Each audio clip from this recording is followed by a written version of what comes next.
Bom dia, boa semana para todos. Esse vídeo vai falar sobre o crente Dom Quixote. O que é Dom Quixote? Dom Quixote é uma obra literária de Miguel de Cervantes, um clássico da literatura mundial, não é?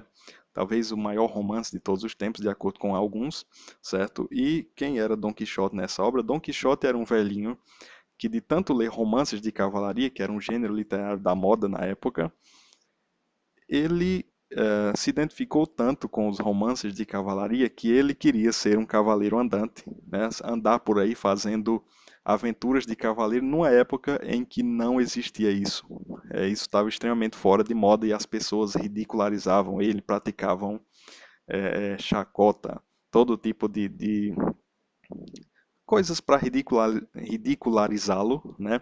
Porque ele vivia uma vida de cavaleiro andante quando não existia isso, né? E ele era totalmente pirado porque ele acreditava que lutava contra dragões, contra gigantes, né? E tudo isso era coisa da imaginação dele, da loucura dele, de tanto ele ler romances de cavalaria.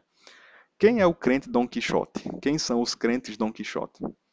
Os crentes Dom Quixote são aquelas pessoas que, de tanto lerem a Bíblia, de tanto terem um contato com a Bíblia e interpretá-la individualmente, eu já falei aqui em vários vídeos, vou gravar um vídeo só sobre isso posteriormente, sobre a interpretação individual da Bíblia sem uma tradição. Não tem tradição, não tem livros, não tem nada. É você lê a Bíblia, né? E você interpreta, né? Quem interpreta é você, não é isso? É isso que os evangélicos fazem. Quem interpreta a Bíblia não é a tradição, não é o passado, não são os grandes do passado. Nas igrejas evangélicas, quem interpreta a Bíblia é a senhorinha que passa o pano na sua casa, gritando com seus filhos, ouvindo Cassiane, ouvindo aquelas músicas evangélicas, né, no volume máximo. Essa é a pessoa que interpreta a Bíblia, de acordo com as igrejas evangélicas, né? Todo mundo interpreta a Bíblia. E aí o que acontece? De tanto ler a Bíblia, são pessoas vidradas na Bíblia que só pensam em Bíblia. Tudo no mundo é Bíblia, Bíblia, Bíblia, Bíblia. Um fanatismo louco pela Bíblia, né? De tanto essas pessoas serem assim, elas acham que estão vivendo em 2017 o livro 67 da Bíblia, né? Ou que estão vivendo a Bíblia hoje. Ou seja, eles pegam as aventuras de Moisés, de Elias, de Eliseu, não é isso? De Paulo, das pessoas da Bíblia, quer seja do Antigo ou do Novo Testamento, e eles acham que estão vivendo em 2017 as histórias desse povo. Quer dizer, tudo é um livramento ao estilo de Paulo e Silas sendo livrados da prisão, né? Fulano, hoje aconteceu não sei o que, você crê? Né? Coisas desse estilo. Ou então acham que existem pessoas que profetizam, às vezes eles se acham profetas, como Elias e Eliseu, tá bom? Que fazem grandes milagres, que fala assim com você e você tem que ouvir, né? Com a voz, mudam a voz porque falam com autoridade, não é? Outro dia eu estava vendo um vídeo, eu até postei por aí pela internet, de dois evangélicos brigando na rua em Fortaleza, cada um dizendo que era profeta e que o outro era o Satanás, né? Baixa a voz, Satanás, não sei o que, Satanás. E a outra lá, Satanás é você, você está falando com a serva do Senhor, né? Qual dos dois era profeta? Qual dos dois estava certo e qual outro era Satanás, né? E as pessoas de outras religiões, as impuras, né, porque bebem, porque não sei o que nem vocês dizem, estavam passando lá ao lado dessas pessoas e eles fazendo essa palhaçada, quase dando murro um na cara do outro, né? As pessoas são impuras e eles são certos, né? Na cabeça de vocês são profetas para alguns. Mas isso é óbvio que nenhum dos dois ali era profeta, eram dois fanáticos idiotas que não sabem nem ler Bíblia e que estavam ali brigando no meio da rua, servindo de piada para as pessoas, né? Essa é que é a verdade. E as pessoas acham que estão vivendo Bíblia no século XXI. Gente, a história de Elias, a história de Moisés, a história de Eliseu tem contextos, certo? Existiam necessidades no tempo de Elias. No tempo de Elias, as pessoas não acreditavam em Deus. Aconteceram milagres ali para provar uma intervenção de Deus na natureza, para desmascarar os outros deuses. Foi para isso que aconteceram aqueles milagres na época de Elias. Hoje em dia, Hoje em dia não vivemos no mesmo mundo de Elias, nós não vivemos no mesmo mundo de Moisés. Eu já falei aqui em outro vídeo, a Bíblia é um livro que fala de milhares e milhares e milhares de anos, né?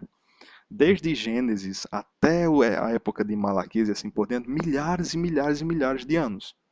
Quais foram os grandes milagres da Bíblia? Será que em todos os anos da história da Bíblia houve milagres? Não, não foi em todos eles. Poucos milagres aconteceram na Bíblia, essa é que é a verdade. Aconteceram milagres na época de Moisés, né? Na época de Josué. E aí, na época de Davi, cadê o milagre? Na época dos reis de Israel, cadê o milagre? Aconteceram milagres grandes em Elias e Eliseu. E depois disso, cadê o milagre? Né? O milagre que eu digo não é a graça de Deus na terra. Eu acredito que Deus derrama a sua graça na terra até hoje, na minha vida. Eu acredito que a minha saúde é Deus quem dá. O meu sustento é Deus que dá. Tudo que eu tenho é Deus que dá. Eu acredito nisso. Eu acredito isso a Deus. Só que milagres extraordinários, como as pessoas querem que fulano, eu quero falar e o mudo escutar, eu quero falar e o cego ver. Peraí, meu filho, não é assim. Não é assim que funciona. Você não é um Elias e um Eliseu. Nós não estamos vivendo naquele tempo agora. As necessidades são diferentes das necessidades daquele tempo. Você acha que não tem um motivo para não ter milagre todo dia?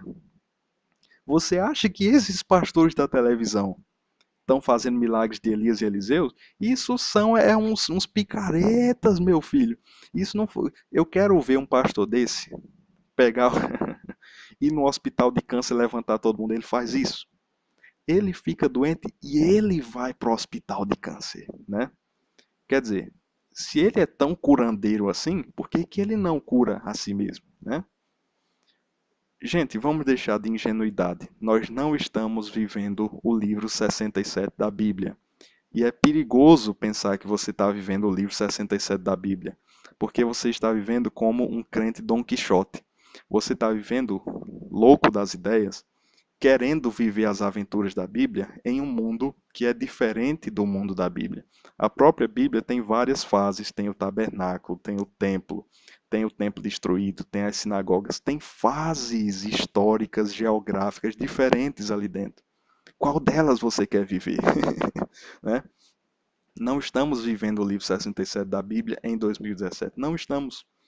Deus quer de nós uma vida simples. Deus quer que a gente dê frutos. Deus quer que a gente reflita uma ética divina no nosso dia a dia. Né? Isso não significa que a gente. Isso não implica de forma alguma que a gente vive uma vida de milagres, de grandes coisas sobrenaturais hoje em dia. Porque a gente não vive.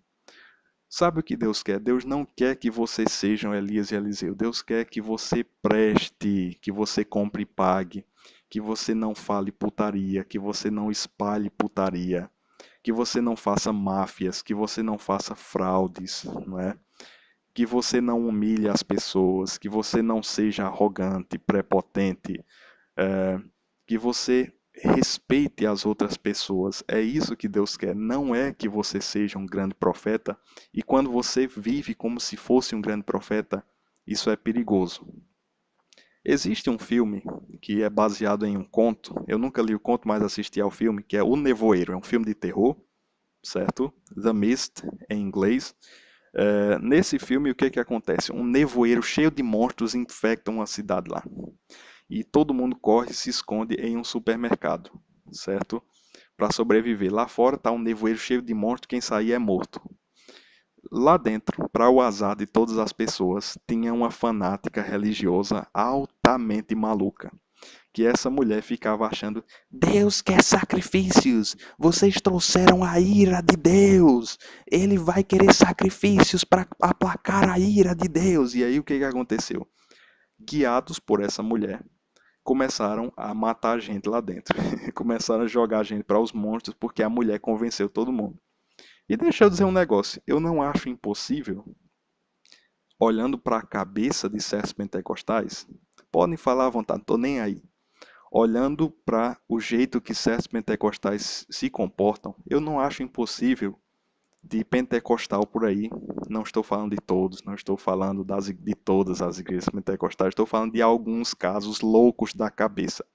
Não é impossível que pentecostal por aí comece a matar gente em nome de Deus, né? Não é impossível, porque existem pessoas, um dia desses postaram no Facebook sobre o Valdemir Santiago, alguém caçoando dele na história lá do golpe que ele levou no pescoço, e uma mulher colocou lá nos comentários: Ah, o Valdemir Santiago uma vez foi ser assaltado e ele decretou que Deus ia matar o bandido e o bandido morreu. Aí alguém respondeu abaixo: Minha filha, se Deus fosse matar todas as pessoas que cometessem pecado, o mundo ficaria vazio.